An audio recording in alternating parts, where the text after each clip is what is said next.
Hola chicos, ¿cómo están? Me comunico por ahora por este medio hasta que retomemos las clases presenciales. Quiero aclararles algunas cuestiones que por ahí he visto que me las han consultado en forma aislada, entonces me parece bueno por ahí hacer un pequeño video para que queden claras y todos las tengan en cuenta. Como ustedes saben, tienen que proyectar una ampliación donde tienen que plantear un nuevo dormitorio matrimonial. Una de las cosas que tienen que considerar es qué es lo que establece el reglamento de edificaciones en cuanto a las dimensiones mínimas y altura de los locales habitables. Si se fijan en el capítulo 3, en el apartado 5, el reglamento dice que tanto los dormitorios como salas de estar, comedores y otros locales habitables, el lado mínimo tiene que ser de 2,40 m y la superficie mínima de 7 metros cuadrados. Además nos dice un poco antes que la altura mínima de estos locales, siempre tomándola desde el nivel de piso terminado en cielo raso, tiene que ser de 2,40 m. Esto lo tienen que considerar porque ustedes tienen que dibujar los cortes o las secciones. Tengan en cuenta que estos valores que establece el reglamento son valores mínimos y la idea es que nosotros seamos un poco más generosos. Esto porque piensen, por ejemplo, en el caso particular de esta vivienda, que por ahora va a poseer un único dormitorio, con lo cual convendría que sea un poco más amplio. Imagínense, no sé, que a lo mejor el día de mañana junto a la cama matrimonial quieren colocar una cuna. Lo mismo con el tema de la altura. 2,40 es una altura muy acotada. Piensen que a mayor altura más fresco es el ambiente. Imagínense, por ejemplo, que a lo mejor el día de mañana quieren instalar un ventilador de techo y con esta altura se complica bastante. Bueno, la idea es que ustedes tengan en cuenta cuestiones como estas al momento de dimensionar estos ambientes. Otro tema importante que tienen que pensar es cómo vamos a iluminar y ventilar este ambiente. En este sentido, el reglamento de edificaciones nos dice que la superficie de los vanos de iluminación y ventilación está supeditada a la superficie del local. En otras palabras, la superficie que va a tener nuestra ventana o ventanas va a depender de la superficie de nuestro dormitorio. ¿Y cómo hacemos para calcularla?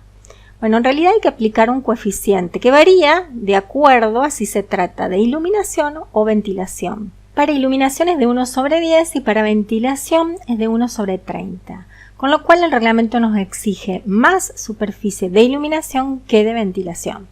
Vamos a verlo sobre un ejemplo concreto como para que se entienda mejor. En este caso tengo el cálculo hecho sobre un dormitorio de una superficie determinada.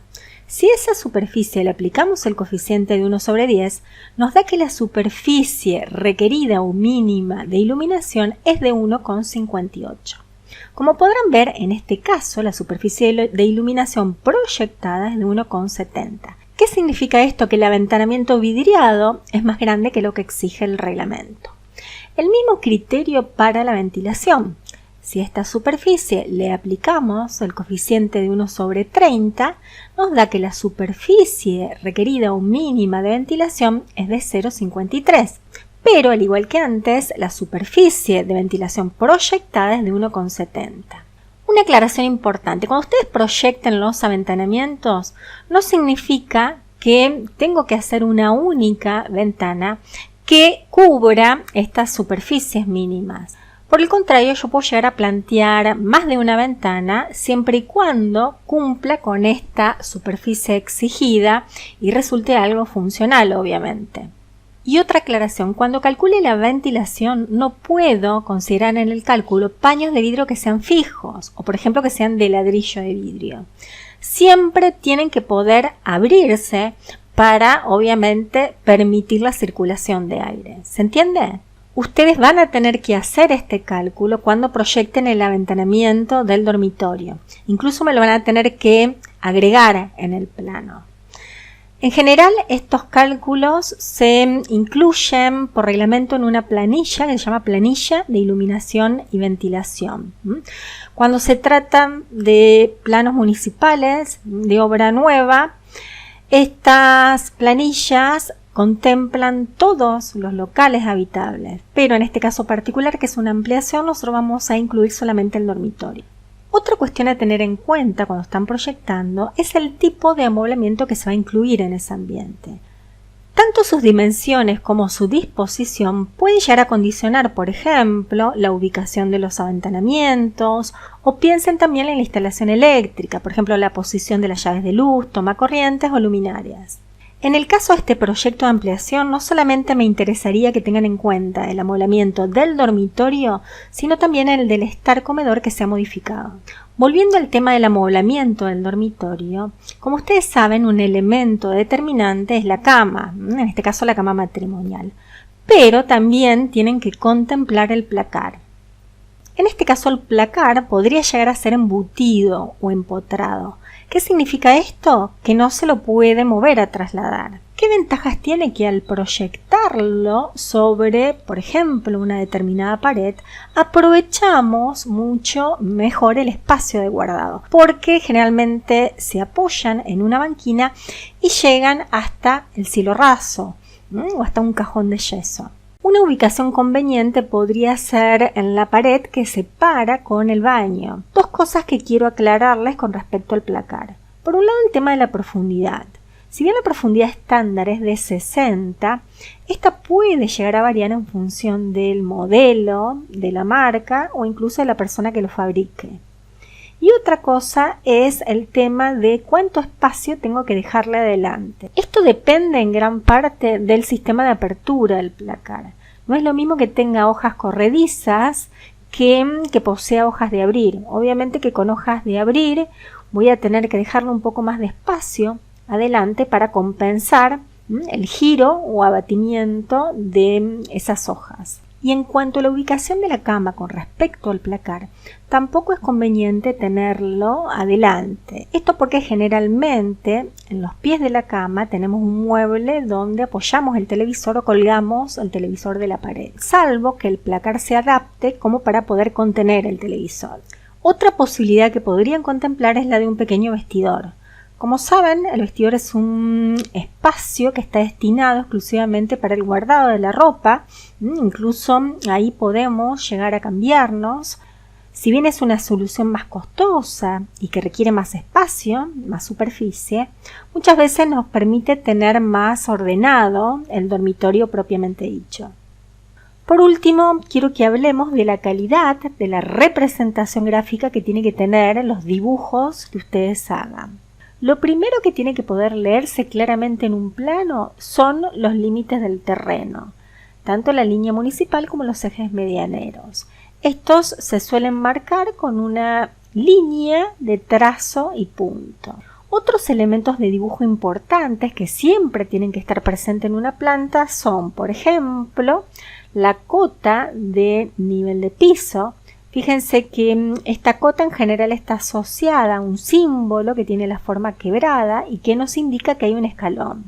Además, tienen que poder distinguirse con claridad aquellos muros que se encuentran cortados o seccionados en la planta. Esos muros tienen que estar bien remarcados e incluso si se trata de muros a construir o muros nuevos, los podemos pintar de rojo, que es lo que se suele hacer en los planos municipales. Estos muros seccionados tienen que diferenciarse claramente de los elementos que se encuentran en vista. Por ello, los elementos en vistas hay que dibujarlos con una línea secundaria, no con una línea tan gruesa como los muros. Además, todos aquellos elementos que se encuentran en proyección, o sea que están por encima del plano en que estamos cortando, como puede ser por ejemplo un alero, un balcón, una viga, etc., es necesario representarlos con una línea de trazo para que realmente los distingamos. Es muy importante que figuren en el plano las cotas. ¿Esto por qué? Porque estas nos permiten conocer tanto las dimensiones del terreno como las dimensiones de los ambientes y los espesores de muros, sin tener que ponernos a medir con un escalímetro o una regla. Tienen que figurar sí o sí las cotas generales que nos indican las dimensiones del terreno como cotas más particulares asociadas a los ambientes. Estas cotas, en lo posible, hay que tratar de sacarlas afuera del dibujo porque de lo contrario nos pueden dificultar la lectura del mismo. Salvo que tengamos que acotar sectores muy puntuales y al sacarlas hacia afuera perdamos la referencia de estos. Además, en cuanto a los textos, es indispensable que cada local tenga su nombre. A estos nombres se les suele anteponer un número o un código de manera tal de poder luego identificarlos y listarlos. Incluso a estos nombres se los acompaña con el material de piso.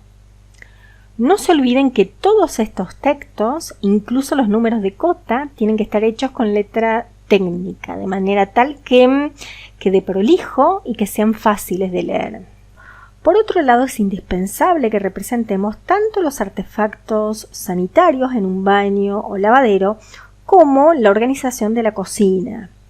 En cuanto al resto del amoblamiento, es conveniente dibujarlo porque nos ayuda a comprender el espacio y reconocer más intuitivamente sus dimensiones.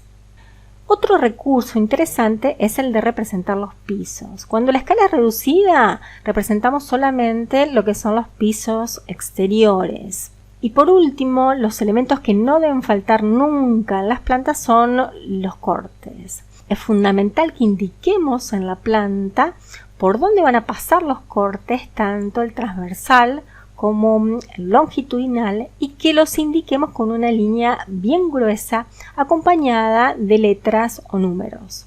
Con respecto a los cortes, el criterio es similar.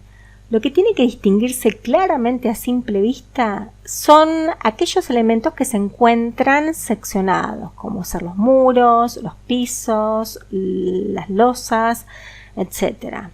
En los cortes solemos representar también los cielos rasos, ya sea adheridos o suspendidos, las aberturas que pueden estar seccionadas o en vista, y las texturas de los principales materiales. Tanto en corte como en vista es necesario indicar con referencias de texto los materiales que se utilizaron en la vivienda. Y por último, es conveniente representar este tipo de dibujos sobre un zócalo o basamento que representa el terreno y no que parezca que los dibujos se encuentran volando. Espero que se haya entendido y cualquier duda me la preguntan a través de la plataforma. Chau, chau.